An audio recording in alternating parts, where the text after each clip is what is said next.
అందరికీ నమస్కారం. మనం ఈ వీడియోలో Telugu Telangana 089 CBSE class 10 curriculum design ఇది 2024-25కు సంబంధించి అంటే ఈ సంవత్సరానికి సంబంధించినటువంటి సిలబస్ ఏంటి, ఎన్ని మార్కులు ఏ బిట్టుకు ఉంటాయి, ఇలాంటి విషయాలన్నీ కూడా వివరంగా తెలుసుకుందాం. ఇంకా మన ఛానల్ని ఎవరైనా సబ్స్క్రైబ్ చేసుకోకపోయినట్లయితే వెంటనే సబ్స్క్రైబ్ చేసుకోండి. ఈ ఛానల్లో వచ్చేటటువంటి వీడియోలను మీ మిత్రులకు షేర్ చేయండి.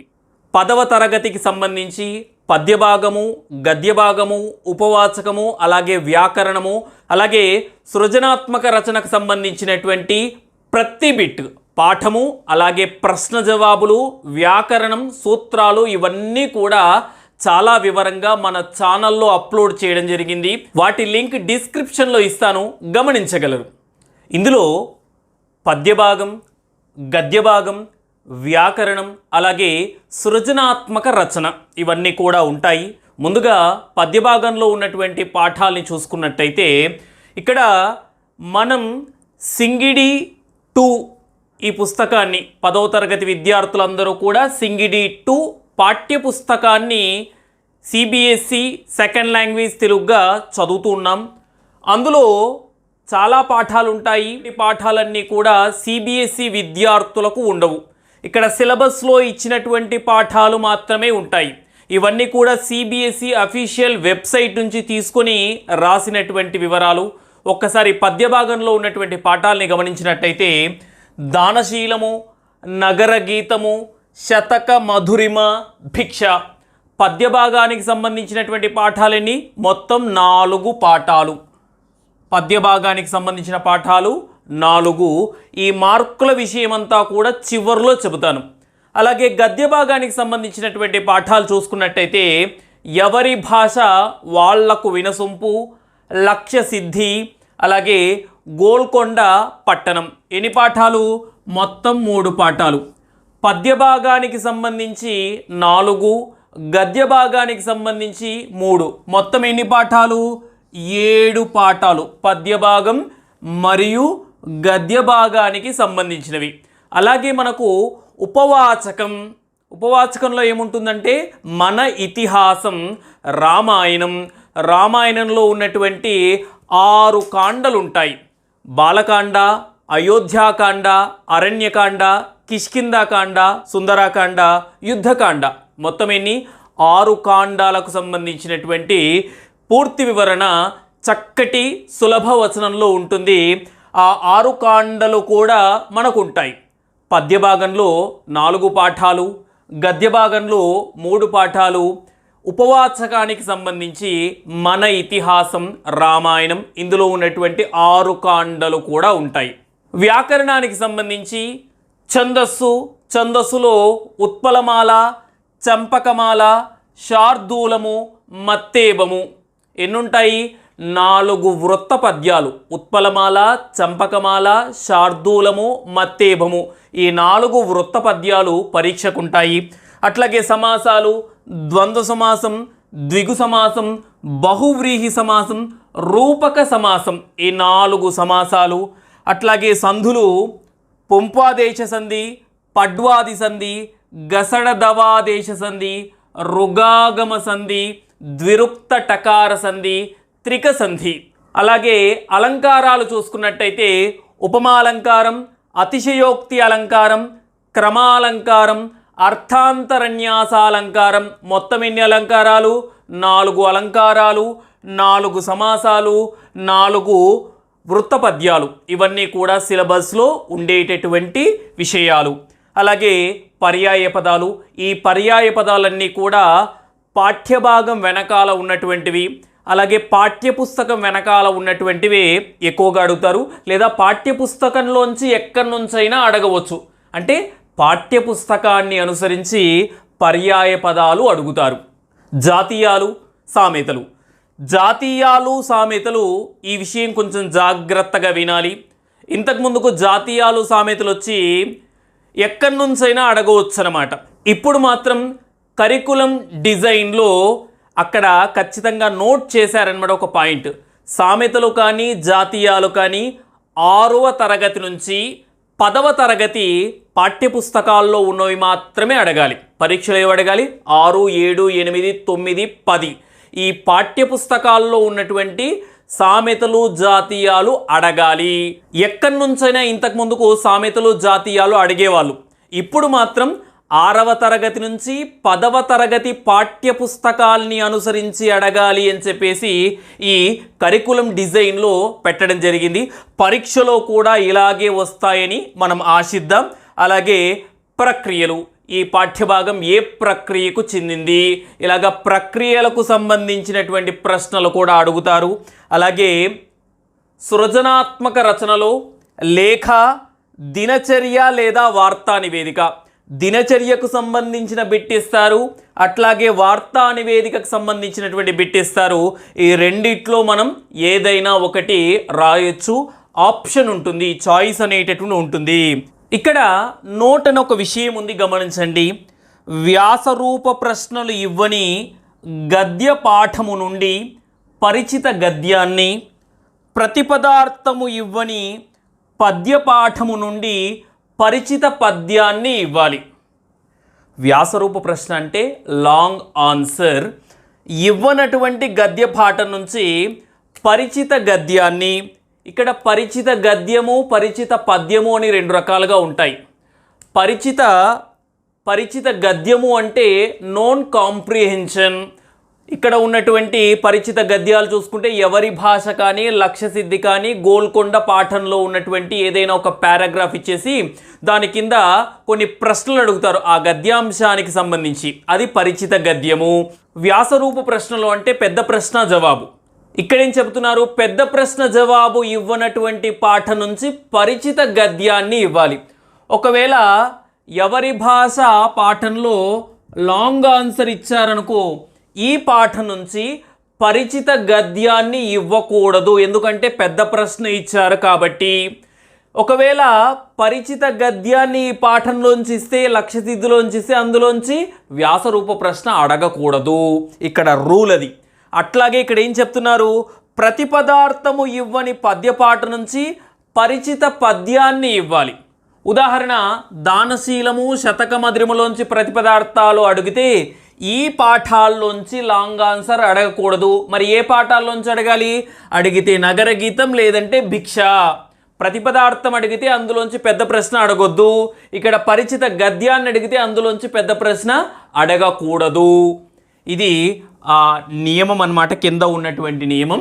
అలాగే ఒక్కసారి మనం మార్కుల విషయంలోకి వస్తే, ఇక్కడ దానశీలము, ఈ దానశీలము అనేటటువంటి పాఠంలో 2 మార్కులు, 10 మార్కులు ఐచ్ఛికము అని ఇచ్చాను. ఇక్కడ 2 మార్కులు అంటే ఇక్కడ షార్ట్ ఆన్సర్ వస్తుంది. 2 మార్కులకు చిన్న ప్రశ్న అడిగేటటువంటి అవకాశం ఉంటుంది. దాంతోపాటు ఇక్కడ 10 మార్కులు ఐచ్ఛికము అన్నారు, ఆప్షనల్. ఎందుకు అంటే 6 మార్కుల ప్రతిపదార్థం అడగవచ్చు, దాంతోపాటు 4 మార్కుల పెద్ద ప్రశ్న అడిగే అవకాశాలున్నాయి ఈ పాఠం నుంచి. ఇది చాయిస్ అన్నమాట. అడిగితే ప్రతిపదార్థం అడగవచ్చు లేదా పెద్ద ప్రశ్న అడగవచ్చు. కాబట్టి ఇక్కడ 10 మార్కులు అని రాయడం జరిగింది. అలాగే నగర గీతం చూసుకున్నట్టయితే, నగర గీతంలో ఒక లాంగ్ ఆన్సర్ అడిగేటటువంటి అవకాశం ఉంది, 4 మార్కులు అన్నారు కాబట్టి ఇక్కడ అట్లాగే ఒక షార్ట్ ఆన్సర్ కూడా అడుగుతారు. అట్లాగే శతకమధురిమ చూసుకున్నట్టయితే ప్రతిపదార్థం లేదంటే చిన్న ప్రశ్న అడగవచ్చు. ఇవన్నీ కాస్త జాగ్రత్తగా గమనిస్తే ఏ పాఠం నుంచి ఎన్ని ప్రశ్నలు వస్తాయి, ఎన్ని మార్కులు మనం సాధించవచ్చు అని గమనించవచ్చు. అలాగే శతకమధురిమ ఒక ప్రతిపదార్థం, అట్లాగే చిన్న ప్రశ్న అడిగే అవకాశాలు ఎక్కువగా ఉన్నాయి. అలాగే భిక్ష పాఠం చూసుకుంటే చిన్న ప్రశ్న జవాబు, అలాగే పెద్ద ప్రశ్న 4 మార్కులు, అట్లాగే ప్రతిపదార్థం 6 మార్కులు, మొత్తం కలిపి 10 మార్కులు. గద్య భాగం చూసుకున్నట్టయితే ఎవరి భాష వాళ్ళకు వినసొంపు నుంచి 6 మార్కులు. అలాగే లక్ష్యసిద్ధి ఒక షార్ట్ ఆన్సర్, ఒక లాంగ్ ఆన్సర్ అడిగే అవకాశాలు ఎక్కువగా ఉన్నాయి. గోల్కొండ పట్టణం చూసుకున్నట్టయితే ఒక షార్ట్ ఆన్సర్, ఒక లాంగ్ ఆన్సర్. ఇవన్నీ కూడా గుర్తు పెట్టుకుంటే మనం సులభంగా మార్కుల్ని సాధించవచ్చు. ఎవరైతే స్లో లెర్నర్స్ ఉంటారో, తెలుగులో కూడా కొంచెం స్లో లెర్నర్స్ ఉంటారో ఈ గద్య భాగానికి సంబంధించినటువంటి లాంగ్ ఆన్సర్ షార్ట్ ఆన్సర్ జాగ్రత్తగా చదవండి. ఎందుకంటే షార్ట్ ఆన్సర్ లాంగ్ ఆన్సర్ పద్య భాగానికి సపరేట్గా అడుగుతారు, షార్ట్ ఆన్సర్స్ లాంగ్ ఆన్సర్ గద్య భాగానికి సపరేట్గా అడుగుతారు. మీకు ఈ చాయిస్ ఉంది కాబట్టి ఇక్కడ 3 పాఠాలే ఉన్నాయి కాబట్టి ముందుగా గద్య భాగానికి సంబంధించినటువంటి ప్రశ్న జవాబులు నేర్చుకోవడం మంచిది. అట్లాగే రామాయణం చూసుకున్నట్టయితే రామాయణం 6 కాండలు మనం చెప్పుకున్నాం కదా. 6 కాండల్లోంచి ఎన్ని ప్రశ్నలు అడుగుతారంటే 4 ప్రశ్నలు అడుగుతారు. 4ంట్లోంచి ఎన్ని రాయాలంటే 2 ప్రశ్నలు రాయాలి, 2 ప్రశ్నలకు జవాబులు రాయాలి. 2 × 4 8 మార్కులు. 6 కాండల్లోంచి 4 ప్రశ్నలు అడుగుతారు, ఒక్కొక్క ప్రశ్నకు 4 మార్కులు, 2 × 4 8 మార్కులు. ఇట్లాగా రామాయణం ఉపవాచకంలోంచి 8 మార్కులు మీరు సులభంగా సాధించవచ్చు. అలాగే ఛందస్సు చూసుకున్నట్టయితే ఇవన్నీ ఛందస్సు, సమాసాలు, సందులు, అలంకారాలు ఇవన్నీ కూడా ఎంసీక్యూ రూపంలో అడుగుతారు ప్రశ్నలు. ఎంసీక్యూ ఎంత ఈజీయో అలాగే అంత మనని కంగారు పెట్టేసి మార్కులు పోయే అవకాశాలు కూడా ఉన్నాయి, దాన్ని గమనించండి. ఉత్పలమాల, చంపకమాల, శార్దూలము, మత్తెవము ఇందులోంచి 4 ప్రశ్నలు ఇస్తారు. ఒక్కొక్క ప్రశ్నకు ఒక్కొక్క మార్కు, మొత్తం 4 మార్కులు. సమాసాలు చూసుకున్నట్టయితే ఇందులో కూడా 4 ప్రశ్నలు, ఒక్కొక్క ప్రశ్నకు ఒక్కొక్క మార్కు, మొత్తం 4 మార్కులు. సంధులు చూసుకున్నట్టయితే ఇక్కడ ఒక విషయాన్ని గమనించాలి.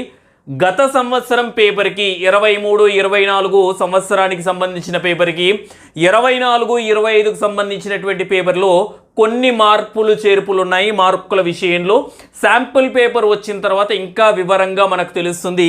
ఇక్కడ ఇచ్చినటువంటి వివరాలని బట్టి సంధుల్లో చూసుకున్నట్టయితే మొత్తం ఇంతకు ముందుకు 4 ప్రశ్నలు 4 మార్కులు ఉండేవి. ఇప్పుడు 5 మార్కులు అని ఇచ్చారు కాబట్టి 5 ప్రశ్నలు 5 మార్కులు ఉంటాయని మనం ఊహించవచ్చు. అలాగే అలంకారాలు ఇంతకుముందు పేపర్లో కూడా 4 ప్రశ్నలు 4 మార్కులు, ఒక్కొక్క ప్రశ్నకు ఒక్కొక్క మార్కులు, మొత్తం 4 మార్కులు. అలాగే పర్యాయ పదాలకు సంబంధించి 4 మార్కులు. జాతీయాలు, సామెతలు ఇది కొంచెం జాగ్రత్తగా గమనించాలి. ఇక్కడ కూడా కాస్త మార్పులు ఉన్నాయి. ఈ జాతీయాలు, సామెతలు ఇందాక చెప్పాను, మళ్ళీ చెబుతున్నాను. 6వ తరగతి నుంచి 10వ తరగతి పాఠ్యపుస్తకాల్లోంచి మాత్రమే అడగాలి అని చెప్పేసి ఈ కరికులం డిజైన్లో మనకు చెప్పడం జరిగింది, దాన్ని గమనించండి. ఇక్కడ జాతీయాలు మనకు ఇంతకుముందు పేపర్లో 2 × 2 4 మార్కులు ఉండేవి, ఒక్కొక్క ప్రశ్నకు 2 మార్కులు. ఇప్పుడు జాతీయాలు చూసుకున్నట్టయితే 2 మార్కులే ఉన్నాయి. అట్లాగే సామెతల్లో కూడా 2 మార్కులు. గత సంవత్సరం పేపర్లో జాతీయాలకు 4 మార్కులు, సామెతలకు 4 మార్కులు, మొత్తం కలిపి 8 మార్కులు. ఈ సంవత్సరం పేపర్లో చూసుకున్నట్టయితే జాతీయాలకు 2 మార్కులు, సామెతలకు 2 మార్కులు. అక్కడ ఒక ప్రశ్న అడుగుతారా 2 ప్రశ్నలు అడుగుతారా అనేటటువంటిది శాంపుల్ పేపర్ వచ్చిన తర్వాత తెలుస్తుంది. శాంపుల్ పేపర్ ఇంకా బోర్డు నుంచి రిలీజ్ అవ్వలేదు. అయిన వెంటనే శాంపుల్ పేపర్ని కూడా వివరిస్తాను. అలాగే ప్రక్రియలు పాఠ్యభాగానికి సంబంధించినటువంటి ప్రక్రియలు 2 ప్రశ్నలు, 2 × 1 2 మార్కులు. అలాగే లేఖ సృజనాత్మక రచనలో వస్తుంది. లేఖ, దినచర్య, వార్తా నివేదిక. లేఖ తప్పనిసరిగా రాయవలసినటువంటి బిట్టు ఒక లేఖ ఇస్తారు, దాన్ని ఖచ్చితంగా రాయాలి, దానికి 4 మార్కులు. ఇక్కడ చాయిస్ ఉంటుంది, దినచర్య లేదా వార్తా నివేదిక. ఇక్కడ దినచర్యనే రాయమని నేను చెబుతాను, ఎందుకంటే దినచర్య చాలా సులభంగా ఉంటుంది. అక్కడ మన వ్యక్తిగత విషయాలు, మన భావాలు అన్నీ కూడా చక్కగా పంచుకోవచ్చు, అన్నీ ఏది రాసినా కరెక్ట్ అవుతుంది. వార్తా నివేదిక చూసుకున్నట్టయితే అక్కడ కొన్ని ఆప్షన్స్ ఇస్తారు, ఆ ఆప్షన్స్ అన్నీ కూడా వాక్య నిర్మాణంలో ఉంచి రాయాలి. అన్ని ఆప్షన్స్ వాడితేనే 4 మార్కులు, లేదంటే మార్కులు తగ్గే అవకాశం ఉంటుంది. మీరు మాత్రం 2 ప్రాక్టీస్ చేయండి. వీలైనంత వరకు దినచర్య రాయడానికే ప్రయత్నించండి. ఈ రెండిట్లో ఏదైనా ఒకటి రాయాలి. ఆ ఒక్కదానికి ఎన్ని మార్కులు? 4 మార్కులు. ఇది సిబిఎస్ఈ 2024-25కు సంబంధించినటువంటి సిలబస్ అనుకోవచ్చు, లేదా కరికులం డిజైన్ అనుకోవచ్చు.